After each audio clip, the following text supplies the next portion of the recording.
everyone, welcome back to the Scott Stokely podcast. And I have another amazing guest with me. I have Trey Olds, who is a voice actor and a radio host. Now, on the surface, that might not seem so neat. Why is this guy on my show? Well, Trey is also high-functioning autism. And I'm excited to have the conversation because, as everyone, well, most of you know, I've done much work within the autism and the special needs community. And I've tried my best to educate as best I can, but I can only repeat what other people have told me. I can't speak from experience. I've never walked in those shoes that Trey wears every day. And so I'm excited to talk to him and hear about his journey. Trey, welcome to the show. Thank you very much. It's a pleasure to talk to you. All right. So right off the bat, we had a couple delays today. I was at a place without a signal. I was at we just didn't get to our hotel, and I kept putting you off and changing plans several times. Let me start by saying, for my listeners, there's no such thing as people with autism this.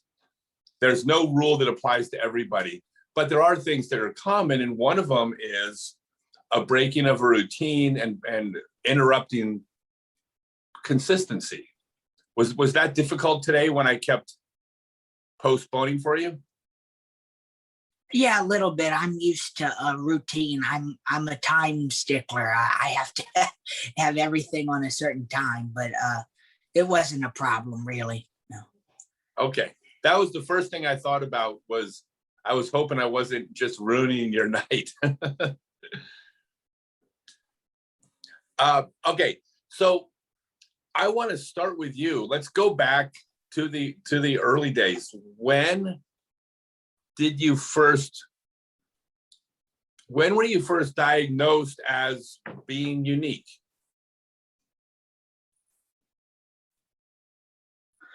Well, I was officially diagnosed as a high-functioning autism when I was 11 years old. I went to, I was born and raised in Louisiana, and I went to Children's Hospital in Houston, Texas, where they diagnosed me as high-functioning autistic, and set a plan for that, and coping skills, and put me on the right medication to help me. And I learned a lot about it. I didn't know I was autistic. I had a feeling I was autistic or something was different, but until I was 11 and went to Children's Hospital in Texas, I wasn't officially diagnosed until then. Yeah, and I actually was struggling for the word when I said unique. I mean, everyone's unique, but the reason I was trying to reach for that a definition was the people that I've worked with, especially high autism, felt that there was something different, but there wasn't a label on it. So before you were diagnosed, did you struggle, or? Yes, I did. Yeah, I struggled a little bit. I knew I was different. I knew something wasn't clicking right in my brain. I was just having a hard time focusing on things, and I was very nervous, very anxious. I was just, my mind was scattered. I didn't know what to do. Well, were the difficulties in learning, or were they social, or both? A little bit of both. Yeah, I was, ever since I was a little kid, I was always shy. And my parents thought I was normal for a little kid, shy, but I never quite grew out of that until I was about 11 or 12. I stopped being shy, and I became more outgoing, and approached people and talked to people and so forth. And learning difficulties with learning. I had a, a, a trouble focusing in school, and I wouldn't stay focused on one thing. My mind would just scatter on different things, like I would multitask, and that was a struggle for a while. But then I learned to focus and try to have coping mechanisms, not necessarily multitask, but not try to just have your mind scattered in different places. You need to focus on one thing at a time, what you're doing. Was it hard making and keeping friends?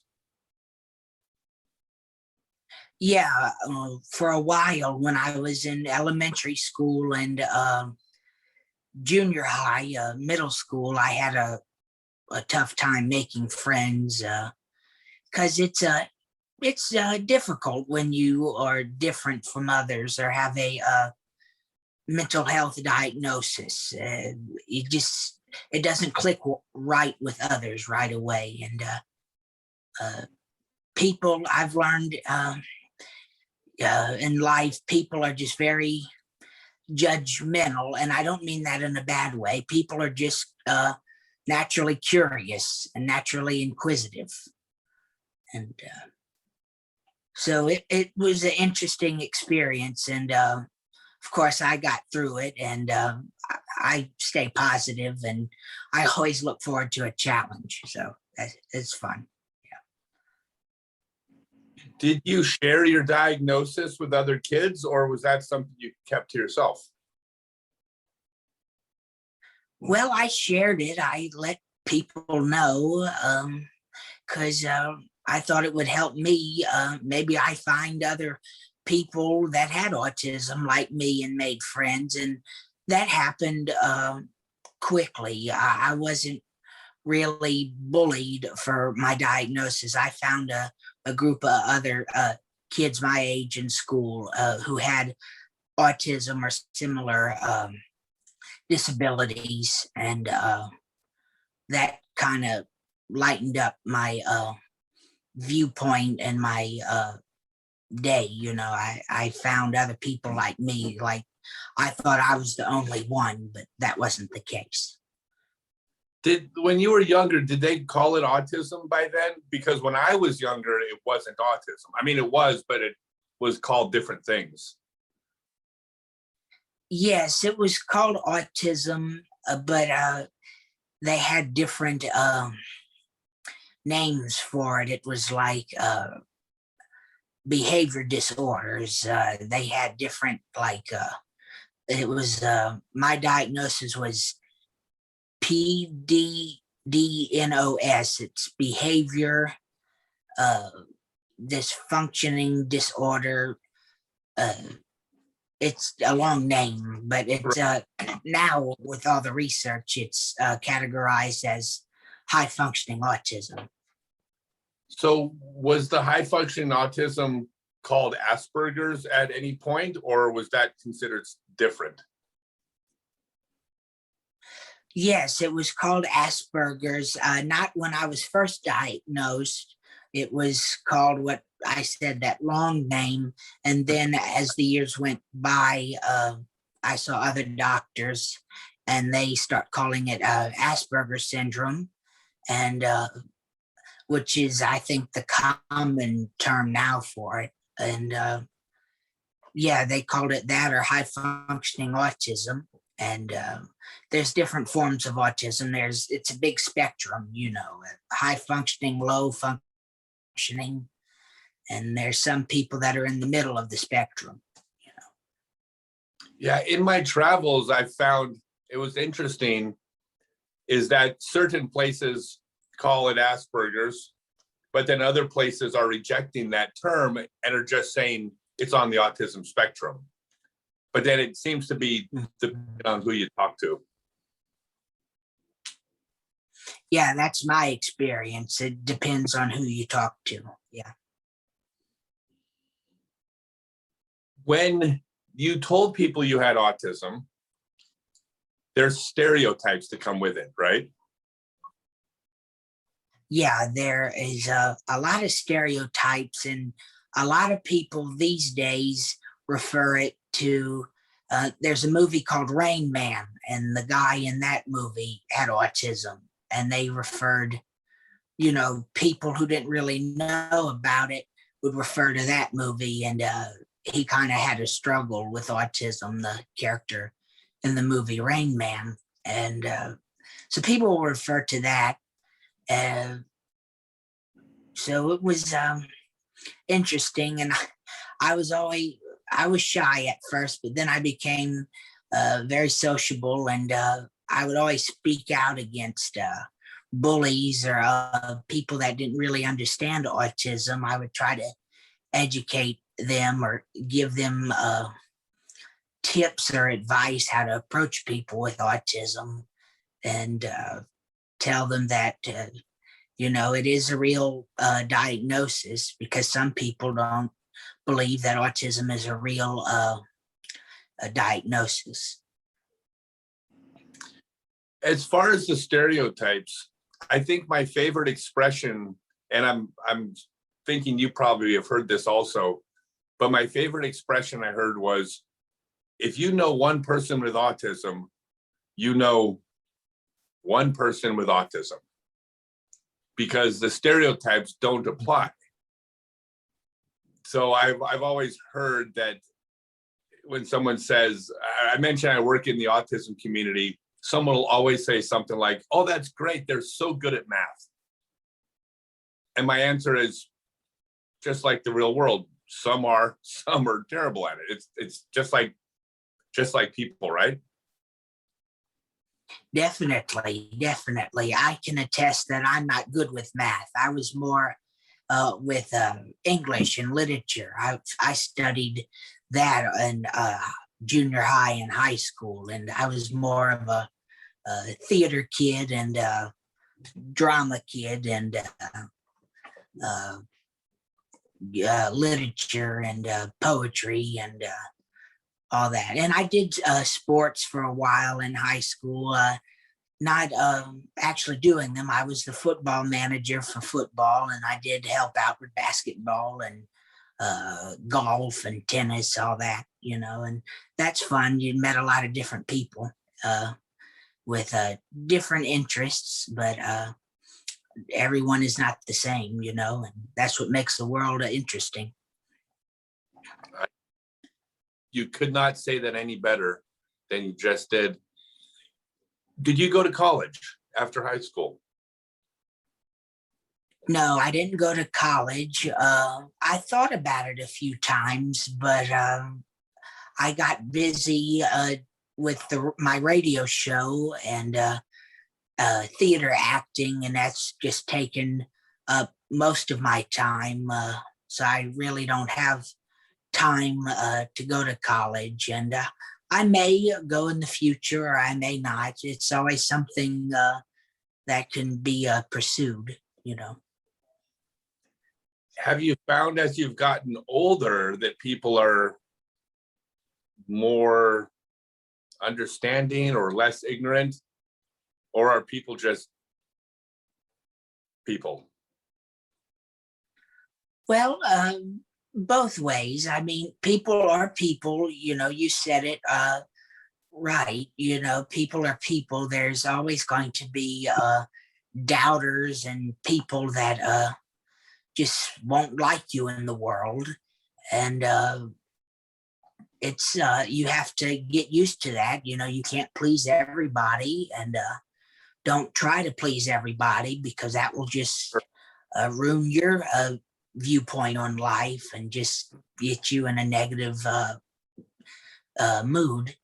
And but I've been fortunate to be around people that are very accepting and open-minded, and there are a few people that are doubters and don't understand it, but that's everywhere you go in the world. And like I said, I've been blessed and fortunate to know a lot of the people around me are supportive, and that's what matters to me, the people that are supportive. Do you find that the theater crowd is going to be more outside the box and creative thinking? I mean, do you think they can relate to you more just because, I mean, if you do theater, you're not a rigid thinking person, right? I mean, do you think that helps?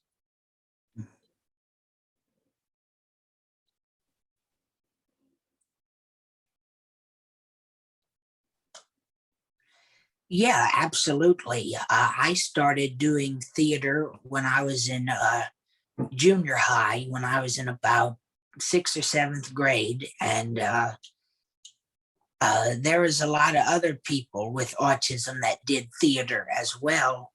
And there was a lot of people that didn't have autism that did theater, but they had the same mindset, the same viewpoint, because people with autism, they're very, very creative. They're very outside the box. And Yeah. theater people are also like that, you know.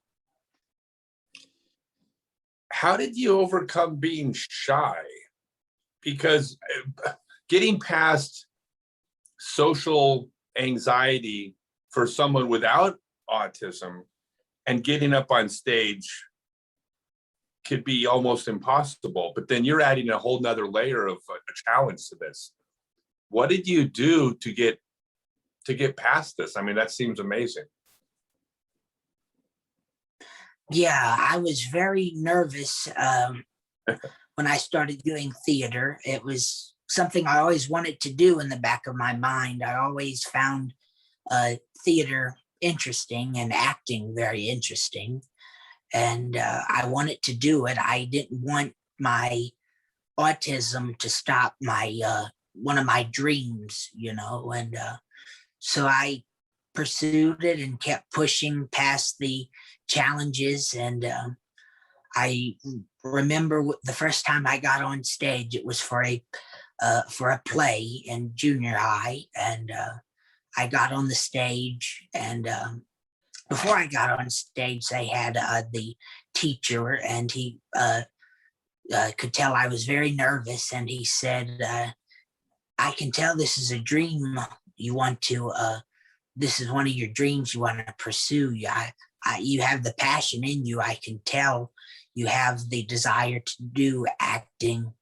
And, you know, think when you go out on the theater, on the stage, think about the audience. And the audience, he said it in a way like the audience is nervous too. You know, they're around other people, and they don't know what they're going to expect from the theater show. And he said, connect with the audience with that. They're nervous too, but they are here facing their fears, you know, watching the play. So if they're here and doing it, so can you. And it was a very unique way he put it. And so I got on stage and I did my character. And after I did my character, everyone clapped and, you know, cheered. And that's when I got in my mind that I like this, you know, theater is very interesting, and it's very worthwhile. You make people laugh, make people entertained. And that's where the acting bug bit me, I guess you could say. Now, the question I really want to ask you, but before I ask you, I want to take a second and educate my listeners on something so they'll understand the question.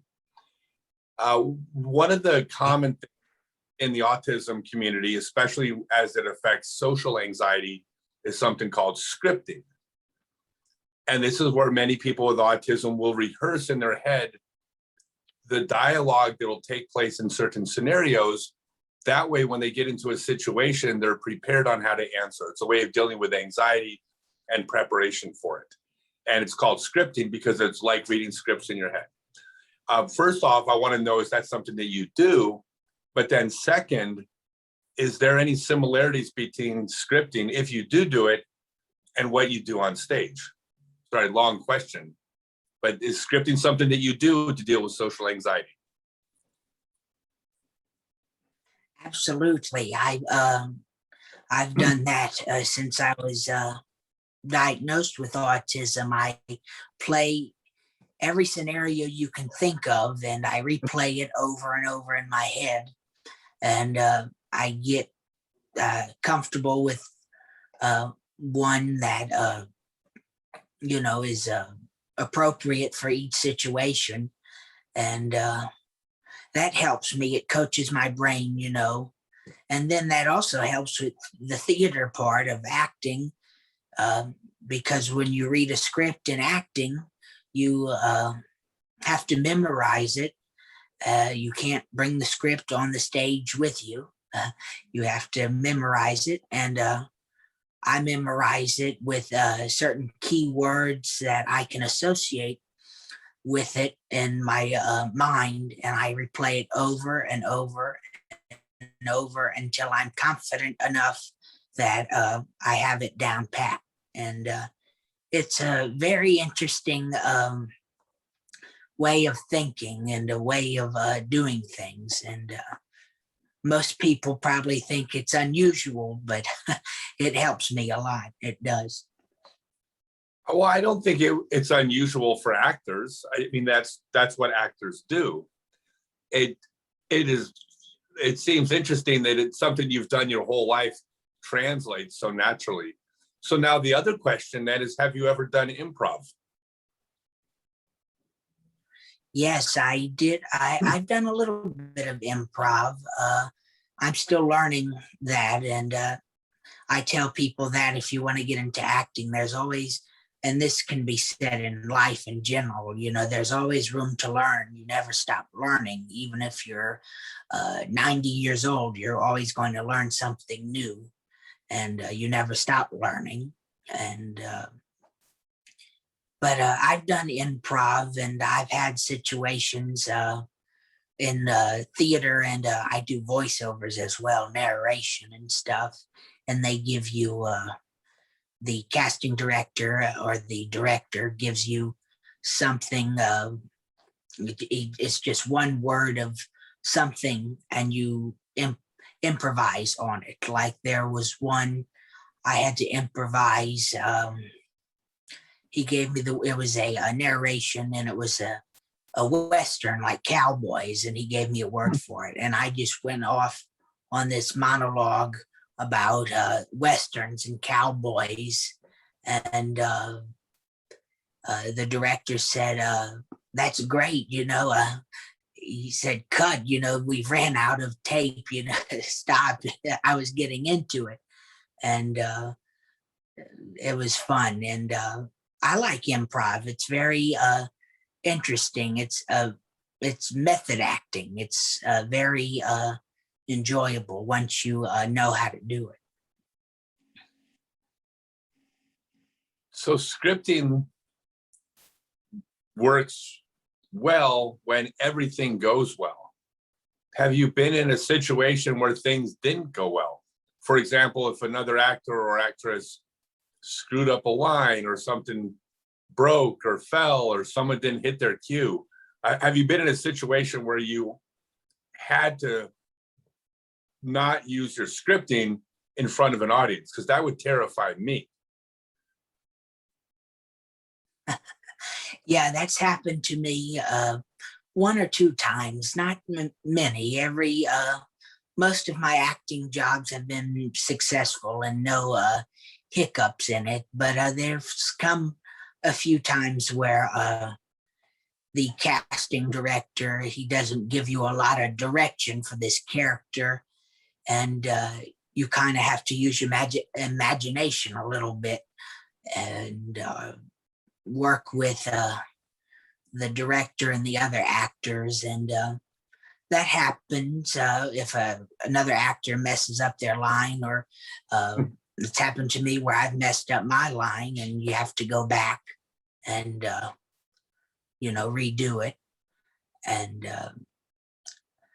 when I first started doing acting and voice acting, if I messed up, I was very self-conscious. But as I got older and did it more and more, and I learned you're only human, actors are human, and they make mistakes as well,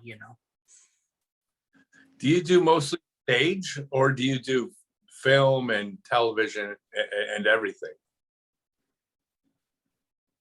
I do a little bit of everything.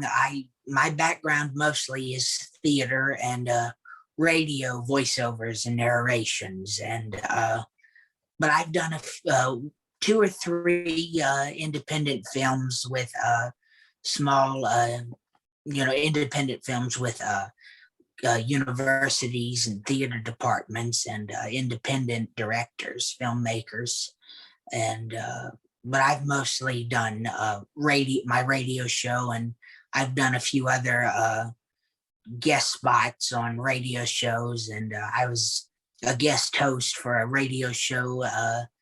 It was online. It was based in Indiana, and I was the guest host for that for 10 or 11 episodes, and that was fun. It was a variety show, comedy, music, interviewing, and that was fun. And I enjoyed doing that. And I enjoy doing all of it: radio interviewing, disc jockey, theater acting, film and television. It's all fun. And I'm about to get to the radio show, but one more area of theater. Do you like musicals? And do you ever perform in musicals? I've done one or two musicals in high school. We did The Phantom of the Opera and Les Miserables, Les Mis, and that was fun. I enjoyed doing Phantom of the Opera, and I had a small role in that. I didn't do any singing in that, but in Les Mis, I did a little bit of singing. And say again? Oh, what character were you in Les Mis? I was the bishop, the priest. Yeah. What's your favorite musical? I like The Phantom of the Opera. That's my favorite. And I was very proud to be in a production in high school for The Phantom of the Opera.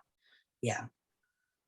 Yeah, I saw Phantom years ago in Denver, and I was younger and I didn't appreciate it. Now I'm a musical junkie now. I mean, I'm all about my Broadway musicals, but when I was younger, I think it went over my head. You have a radio show. Yeah. Before your radio show, how did you get started in radio? Well, before I did radio, I was still doing theater in junior high, and I was just going into high school. And I met somebody who was a radio show host in Baton Rouge, Louisiana. And he said, why are you not doing voiceovers? You have a unique voice, Trey. You need to do voiceovers, and you can still do theater, but put your foot in voiceovers and narrations, and you'll gain more experience. And it will also help you in theater. You'll learn aspects in voiceovers that can help you in theater, and vice versa. You'll learn things in the theater that can help you in voiceovers. And so I said, okay, how do I get started in that? He said, make a demo tape of you reading something, reading a book, or doing different types of topics. And if you can do character voices, do that. And so I made a demo tape, and it was mostly narrations. I don't really do character voices. I've done a few character voice roles. I've done a animated short. I did, it was a Western. It was a cowboy, and that was fun. And but mostly narrations. And recently I've done the old radio dramas are coming back, something along those lines from back in the day, the old radio dramas or mysteries. And I have a friend that does a radio station, and that's his whole focus is radio dramas and mysteries. And I've done one or two of them. And but I got started in voiceovers and radio when I was 13 or 14, and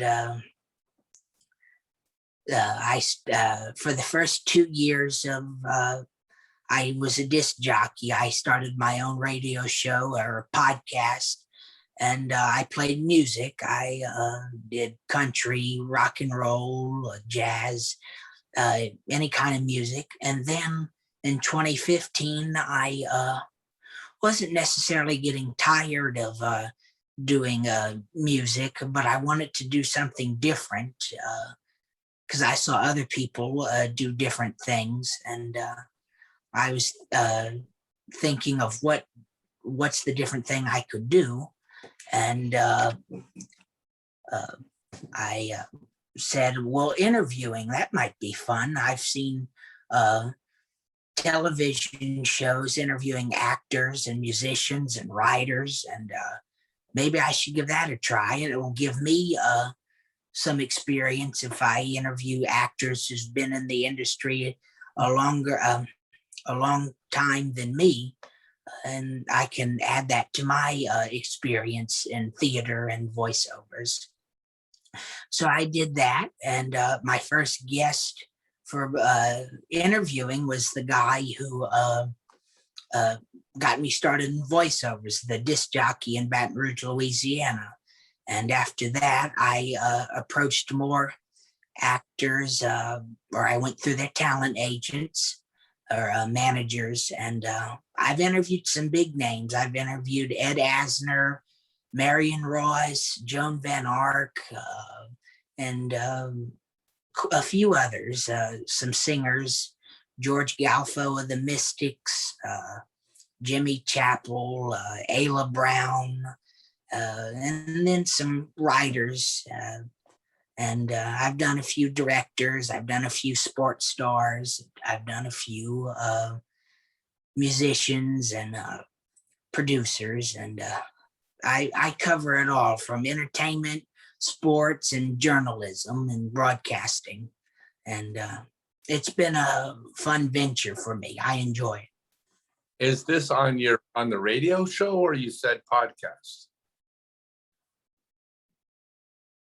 Well, it's a podcast, but it's been on some radio stations. I have a few friends that own radio stations, and they put my show on it. And my show is heard.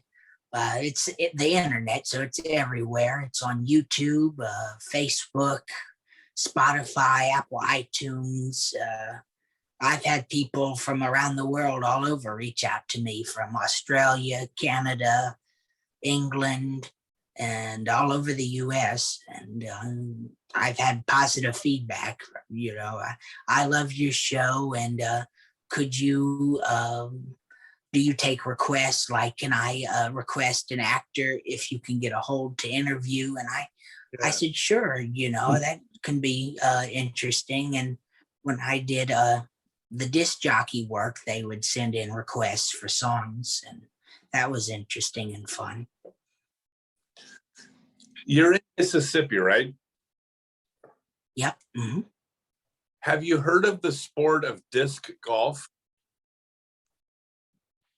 I've heard of it. I'm not really knowledgeable on it, but I've heard of it. I wasn't sure where you were, because you mentioned the city and I couldn't recall. I don't know if you know of my background, but the reason why I started doing the podcast is I have a bunch of world and national titles and world records in disc golf. And if you ever wanted a disc golfer on your show, I would love to be a guest. Definitely. I would be happy to interview you. I think it'd be interesting. And like I said, I've done a few sports stars, and I did a few football players and a few baseball players. And yeah, I'm always open to doing sports stars. I'm not really a sports guy. I don't really have I'm not very knowledgeable about it, and but that's hence I do the interviews with the sports stars. I gain For knowledge from them. for sure. In fact, the shirt I'm wearing right now is a company called Good Sports, run by John Green in Richmond, Virginia. And he is building a disc golf business that is going to be employing people with autism. So this is part of my connection. I have a connection to the autism community because I like teaching not just autism, I say special needs to include everybody, but autism is the most common member of the group that I teach, autism. And so that's been my connection to the community is through disc golf and teaching those classes. All right, so how old are you? I'm 20 years old. So you said I could ask you anything. What about dating? No, I haven't dated. I haven't been very lucky with that. But no, I prefer just being by myself. You know, I am much of a introvert. I like to stay inside and read or write or draw, and I very much keep to myself. And a lot of people that meet me, they think I'm very much a sociable person, and I am, but I really don't go anywhere. I don't go to parties or anything. And but if I see people, I engage conversations with them, and it's interesting. I make a lot of friends, and that's you can't have too many of those. You can have a lot of friends. You know, it's never bad to have too many of them. You know. Well, the reason I was asking is because you do. I mean, it seems like an interesting contradiction. You're an introvert and you prefer spending time alone, but your passion is being out in front of people all over the world. Like you understand why that seems unusual, right? Yeah. Yeah, and I've noticed a lot of actors are like that. A lot of entertainers are like that. They very much prefer to keep to themselves, or they're very shy. But once it gets to their passion to doing theater or performing, they're out there in front of an audience, enjoying every minute of it. Are you more comfortable in big groups than you are in front of one person? Yeah, I prefer if it's one-on-one, I'm more comfortable with one-on-one. But if it's a group, I've done a few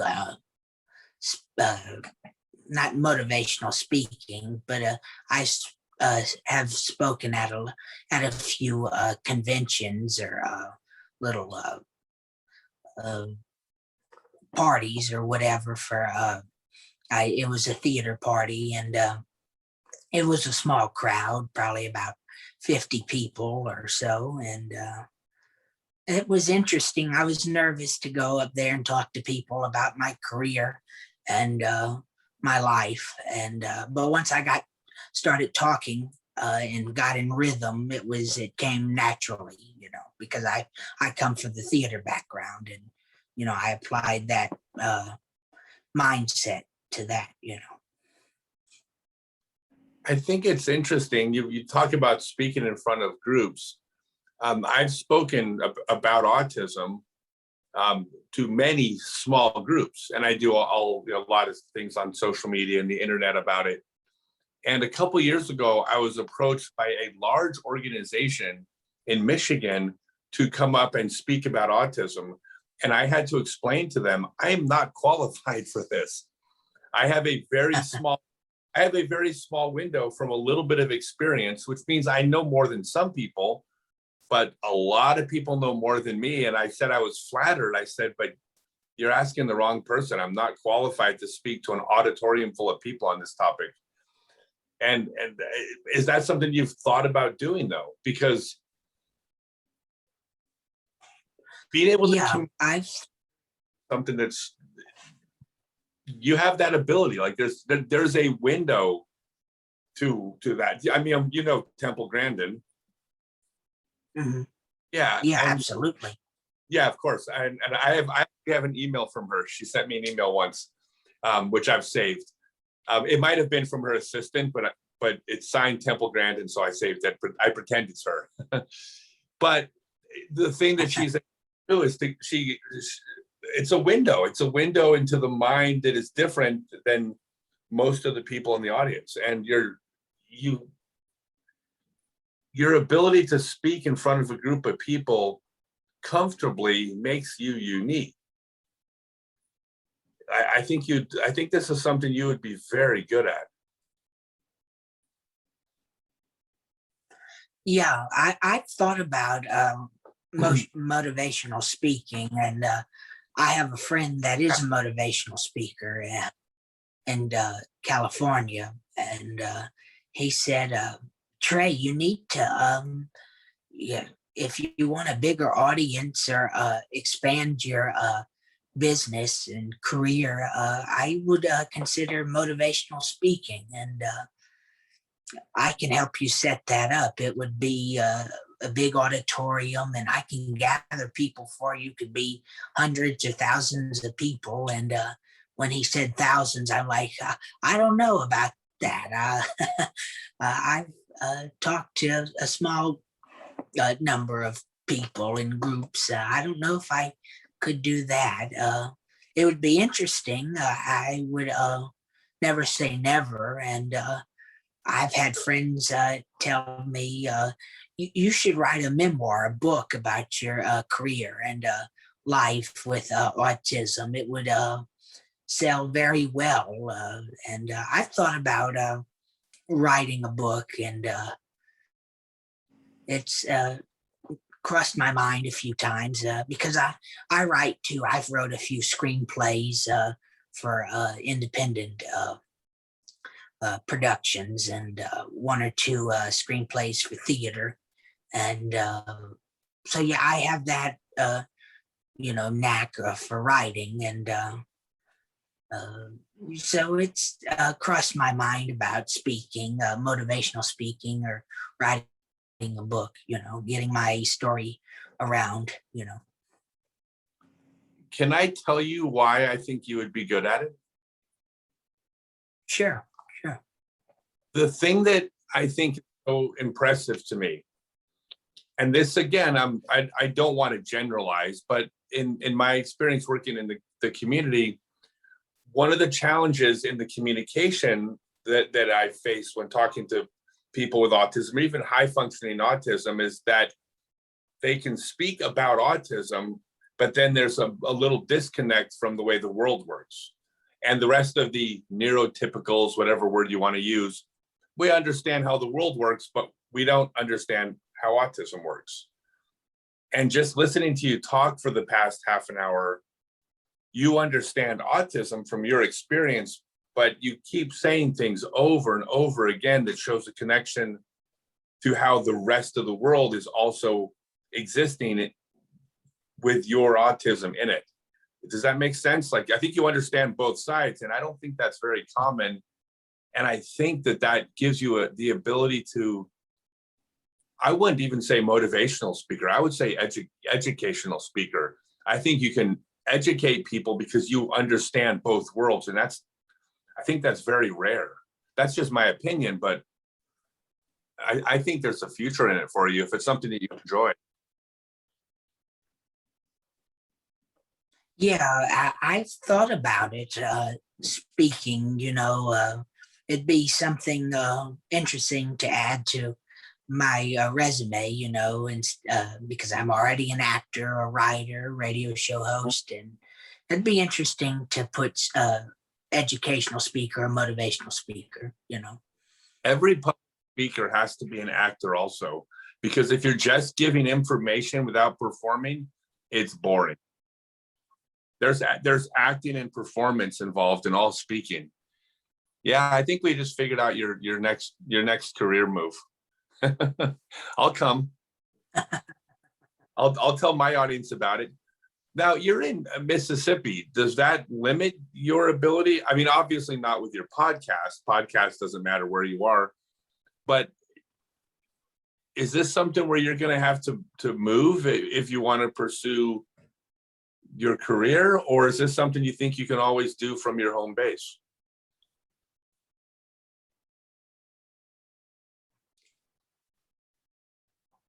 Yeah, I'm in a small town in Mississippi, but it's very close to Gulfport, Mississippi, and they have many colleges in Gulfport. They have Mississippi Gulf Coast Community College, Pearl River Community College, the University of Southern Mississippi, and then the town I live in, it's right on the Mississippi-Alabama line. So I'm almost into Alabama as well. And they have the University of Mobile and the University of South Alabama and Spring Hill College in Mobile, Alabama. And I just started working with Spring Hill College with their theater department. The theater head of the department at that college, they contacted me last week, and because I reached out to them and told them I do a radio show and I have a theater background, and I would like to help in any way I can, if it's in performing in productions or just to give advice to other theater students. I'd be glad to do that. And they said they'd be honored to work with me, and I'm doing that with Spring Hill College, and I'm also working with Pearl River Community College, and I've done a few productions with Mississippi Gulf Coast Community College. I've just auditioned for them,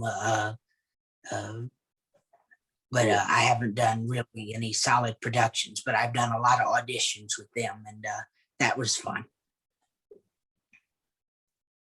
When you were younger, you said the challenges were organizing your thoughts, being all over the place, which was affected learning. And then there was the social aspects and being shy. What are the challenges that you're facing now? Is it the same challenges, just you're getting better at them, or are there new challenges?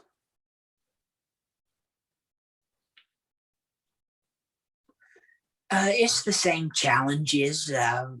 They've just decreased in worry. I've learned, because I've dealt with those challenges for so long now, and I've learned coping mechanisms and different skills to cope with them. And I'm still very, like I said, I multitask a lot. I do different things, and that kind of gets the best of me sometimes, because it's hard focusing on one thing at a time. And but I've learned to try my best at trying not to be scattered all over and just focus on one thing at a time. And it's gotten better as I find it's gotten better as I am getting older, and experience is wisdom, and wisdom is power. It's very interesting, and the life is interesting. You learn something new every day and learn how to cope with something new, and you can't give up in life. You have to stay positive. And like I said earlier, I'm always up for a challenge. So No, it's obvious you're pushing yourself all the time. One of the things I've heard many